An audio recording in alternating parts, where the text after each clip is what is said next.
Good morning students. आज हमारा जो सर्वनाम प्रोनाउन में अगला जो टाइप है वो आपका एम्फेटिक प्रोनाउन है, जिसको हम कहते हैं प्रभावी पूर्ण या जो इम्फेसाइज करता है।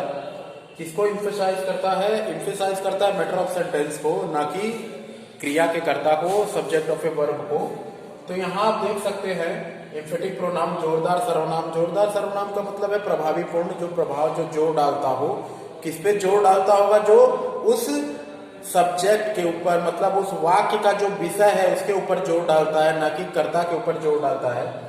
जैसे कि हमने पिछले प्रोनाउन में सर्वनाम में देखा था, रिफ्लेक्सिव और इम्फेटिक प्रोनाउन के जो एग्जाम्पल है काफी सिमिलर है। उसमें माई सेल्फ हुआ, योर सेल्फ हुआ, देम सेल्फ हुआ, और सेल्फ हुआ, इट सेल्फ हुआ, हिम सेल्फ हुआ, हर सेल्फ हुआ, और सेल्फ हुआ।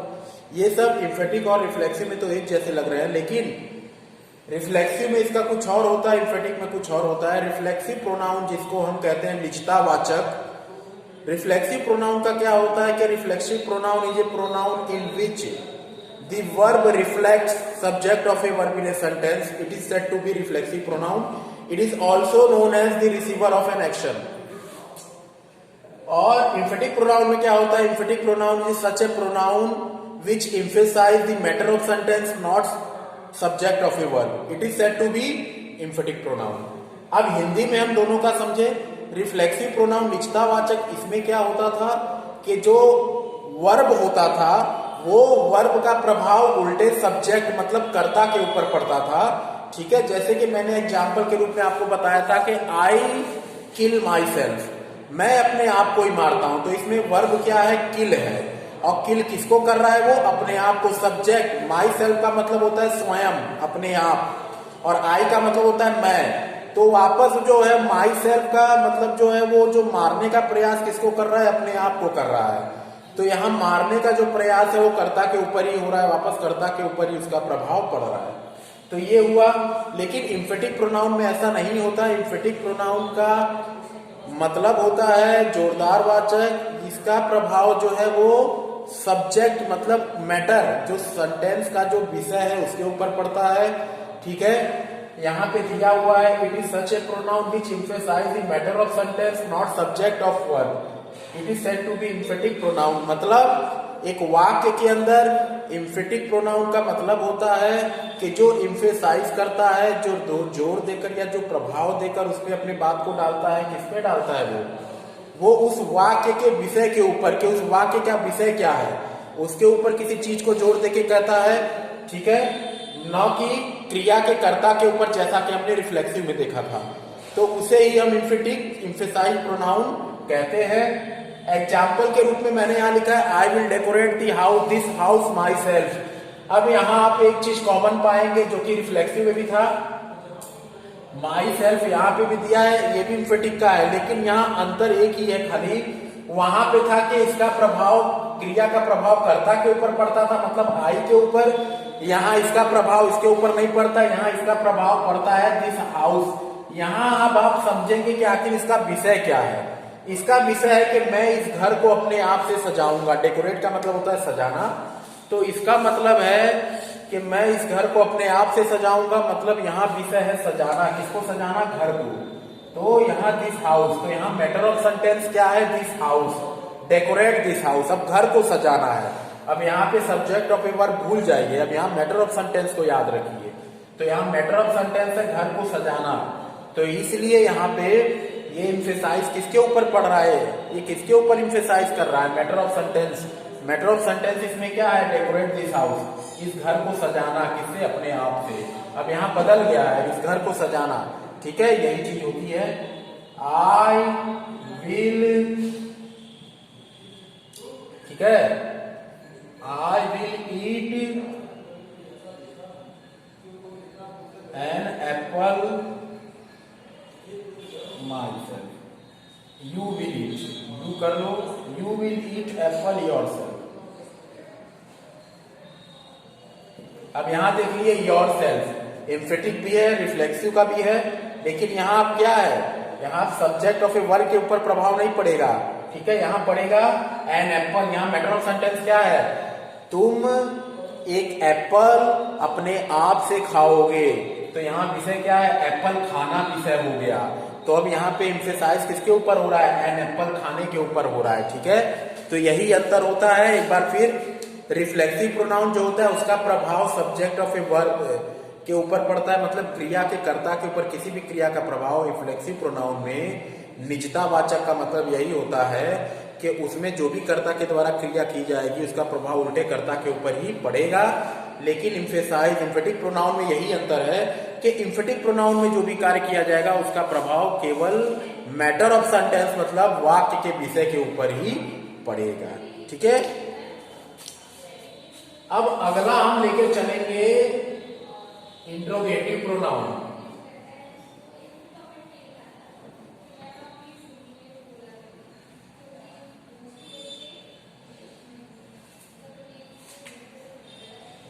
अगला हमारा है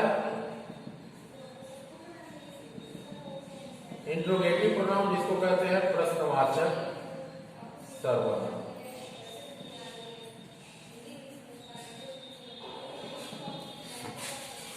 प्रश्नवाचक सर्वनाम, प्रश्नवाचक सर्वनाम होता है विच आस्क क्वेश्चन, जो क्या पूछता हो, सवाल पूछता हो, ठीक है। ये तो सिंपल है। मैं यहाँ दो सेंटेंस लिख रहा हूं और यहाँ पे मैं आपको समझा दूंगा कि इसमें भी इंट्रोगेटिव एडजेक्टिव और इंट्रोगेटिव प्रोनाउन आता है, वो होता क्या है। तो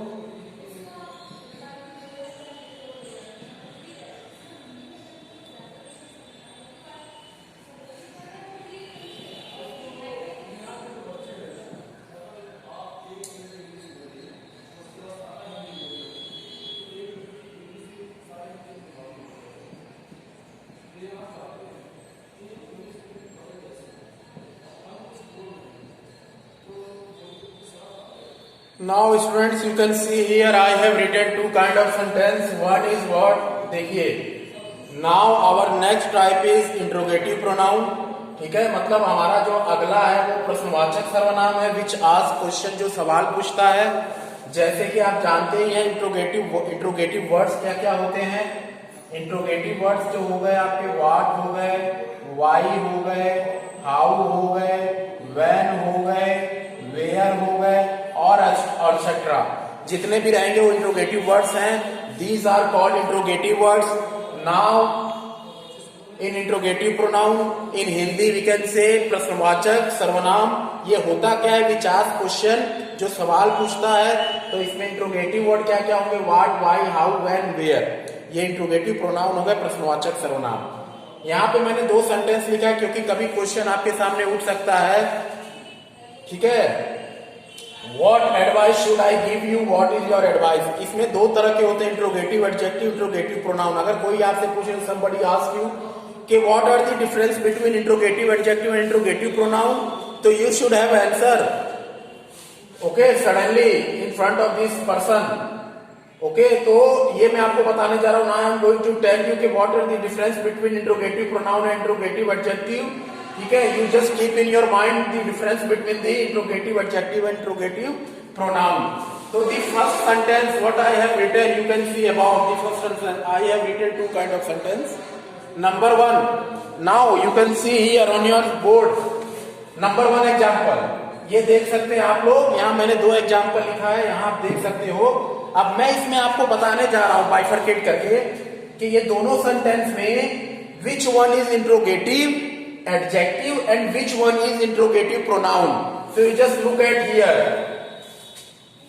यहां देखिए, ये जो पहला वाला जो सेंटेंस है ये हमारा इंट्रोगेटिव एडजेक्टिव है। ये हमारा जो पहला वाला सेंटेंस है वो इंट्रोगेटिव एडजेक्टिव है। Why? I will tell you later on. अब दूसरा वाला देखिए, ये जो हमारा सेकेंड वन, जो दूसरा वाला आप देख रहे हैं सेंटेंस या एग्जाम्पल है, ये हमारा इंट्रोगेटिव प्रोनाउन है। Why? I will tell you. ये देख लीजिए। अब तो आपने ये समझ लिया कि पहला वाला इंट्रोगेटिव एडजेक्टिव है, दूसरा वाला इंट्रोगेटिव प्रोनाउन है, दोनों इंट्रोगेटिव है। व्हाट दोनों में लगा है क्वेश्चन वर्ड। इंट्रोगेटिव एडजेक्टिव पहला वाला क्यों है, इंट्रोगेटिव प्रोनाउन दूसरा वाला क्यों है। अब मैं आपको बता रहा हूं ऐसा क्यों है, ठीक है। देखिए यहां क्वेश्चन वर्ड देख सकते हैं, you can C question word WH what. Now you can C what did you find here after the question word what? तो you have found the noun advice क्या है? It is a noun. Advice आपका एक noun है. तो हिंदी में जब आप जानिए when you find noun quickly after the question word, तो it is said to be interrogative adjective sentence. फिर से जब आप किसी क्वेश्चन वर्ड के तुरंत बाद किसी नाउन को पाए तो वो इंट्रोगेटिव एडजेक्टिव होगा. और यहां देखिए, यहां क्वेश्चन वर्ड के बाद you can see any noun? No, you cannot see any noun after the question word. और जब you did not find या you do not find any noun after the question word, तो it is said to be interrogative pronoun in sentence. ठीक है. तो यहां question word के तुरंत बाद आप कोई नाउन नहीं पा रहे हैं, नाउन इधर आ रहा है अंत में. इससे पहले हेल्पिंग वर्ब है, इसके बाद एडवाइस यहां पे आपका आ रहा है, इसके बाद पोजेसिव है, पोजेसिव के बाद तब नाउन आ रहा है.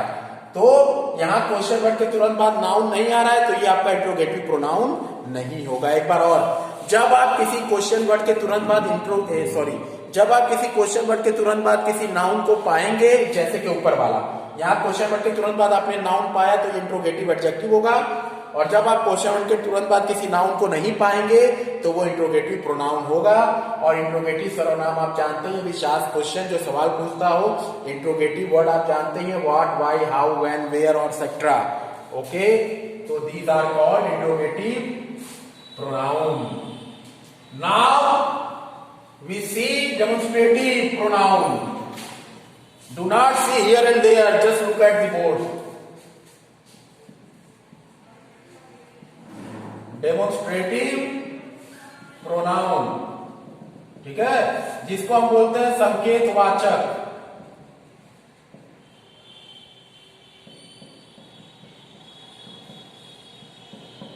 संकेतवाचक सर्वनाम.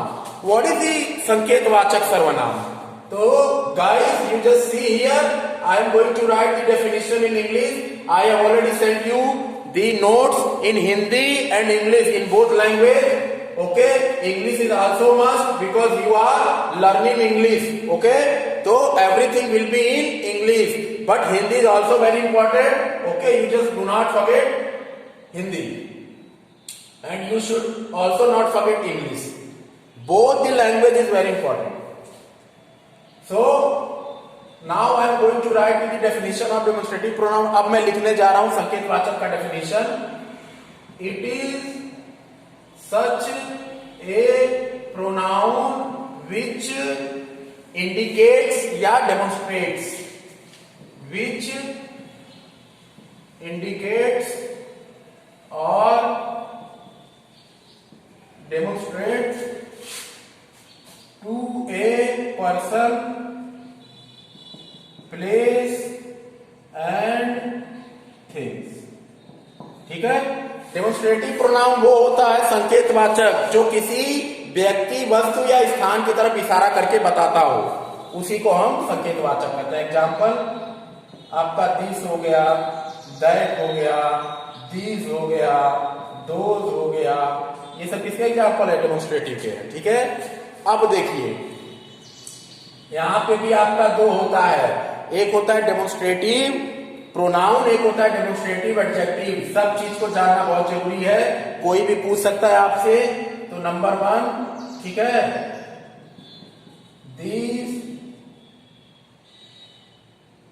This is my flower. ठीक है.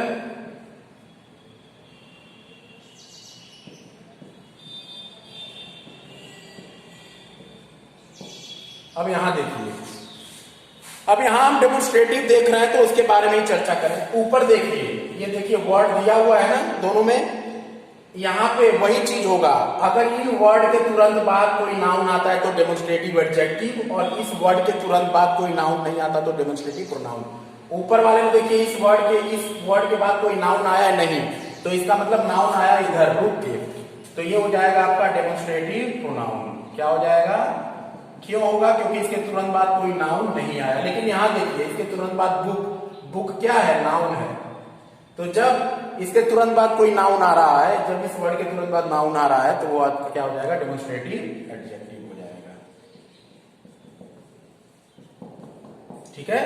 और डेमोन्स्ट्रेटिव आपको पता ही है, जब हम किसी पार्टिकुलर व्यक्ति, जब हम किसी व्यक्ति, वस्तु या स्थान की तरफ इशारा करेंगे तो वही डेमोन्स्ट्रेट, या उसको जब हम डेमोन्स्ट्रेट करेंगे, इंडिकेट करेंगे, मतलब उसकी तरफ इशारा करके हम कुछ सूचित करेंगे, उसके बारे में बताएंगे, तो उसी को हम संकेतवाचक सर्वनाम करते हैं, मतलब किसी व्यक्ति, वस्तु या स्थान की तरफ संकेत करके उसको बताना। अगला आपका जो है पोसेसिव है।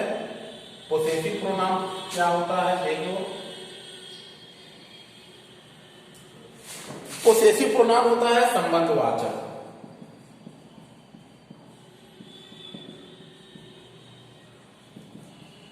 इसको हम कहते हैं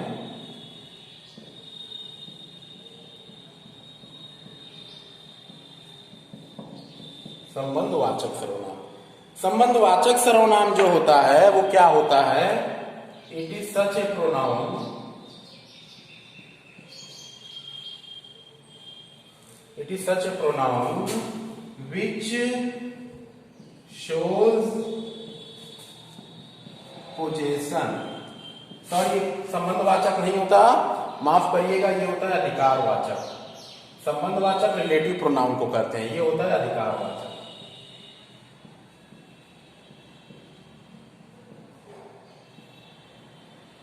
अधिकारवाचक सर्वनाम which shows possession और belongings, it is said to be possessive pronoun। इसमें भी दो होते हैं, मतलब possessive pronoun पहले क्या होता है वो समझिए। अब possessive pronoun के एग्जाम्पल क्या क्या होते हैं, जैसे my हो गया, his हो गया, her हो गया, their हो गया, it हो गया, और our हो गया, etc। ये सब क्या हो गए, possessive pronoun के, मतलब अधिकारवाचक सर्वनाम के एक उदाहरण है। ये होता क्या है, अधिकारवाचक सर्वनाम एक ऐसा सर्वनाम है, it is such a pronoun which shows possession और belonging, it is said to be possessive pronoun. मतलब ये होता क्या है, अधिकारवाचक सर्वनाम एक ऐसा सर्वनाम होता है जो किसी वस्तु पर अपने अधिकार को बताता है, जो किसी वस्तु पर, किसी व्यक्ति पर अपने अधिकार को दर्शाता है, मतलब अपना अधिकार बताता है, उससे जुड़ा हुआ होना बताता है, उसी को हम अधिकारवाचक सर्वनाम कहते हैं। उदाहरण के रूप में माई हो गया, हो गया, आर हो गया, देयर हो गया, इट हो गया, आवर हो गया, एक्सेट्रा। इसी तरह से ये सब क्या दर्शाते हैं, अपने अधिकार, अपने से जुड़े होने को लेकर दर्शाते हैं। इसमें भी आपके दो होते हैं, पोजेसिव एडजेक्टिव और पोजेसिव प्रोनाउन क्या होता है उसको देखिए।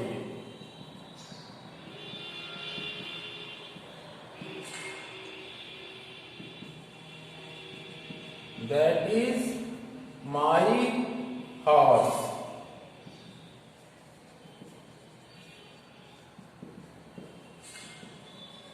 अब यहां देखिए वो पोजेसिव प्रोनाउन या पोजेसिव का वो वर्ड कहाँ है, देखिए यहां दिया हुआ है माई।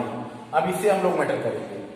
तो ये माई जो वर्ड है, इसके तुरंत बाद अगर कोई नाउन आता है तो पोजेसिव एडजेक्टिव, अगर यहाँ पे कोई प्रोनाउन वर्ड मिल जाता है, माइंड किसमें आएगा, प्रोनाउन वर्ड में आएगा, तो ये आपका डेमोन्स्ट्रेट, ये आपका पोजेसिव प्रोनाउन हो जाएगा।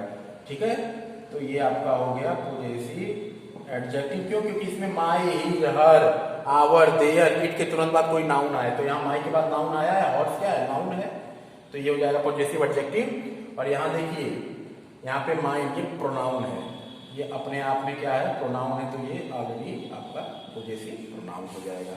ठीक है, आज के लिए इतना ही रखते हैं। बाद में 3 आपका और बचा हुआ है, जैसे कि रिलेटिव प्रोनाउन बचा है, इंडेफिनिट प्रोनाउन बचा हुआ है और डिस्ट्रीब्यूटिव प्रोनाउन बचा हुआ है। इसको हम कल बताएंगे। कल बताने के साथ ही हमारा प्रोनाउन चैप्टर भी खत्म होगा। अगला चैप्टर फिर हम शुरू करेंगे। ठीक है, कोई भी डाउट होगा आप लोग, ये वीडियो जा रहा है, इसको देखिएगा अच्छे से, सब लोग देखिएगा। मैं आपसे यही रिक्वेस्ट करता हूं कि सारे लोग इस वीडियो को देखें और इसको लाइक भी करें, सब्सक्राइब भी करें अगर आपको पसंद आता है तो। ठीक है, और इसको जरूर देखें। लाइक सब्सक्राइब करने से पहले आप इस वीडियो को देखें, पूरा देखें। ये नहीं कि आधा अधूरा वीडियो आप देखें, पूरा देखें। नहीं समझ में आता है तो हमारी जब भी चैट होती है, ऑनलाइन क्लास चलती है, उस दौरान आप लोग पूछे। Till then student, good bye and have a good day.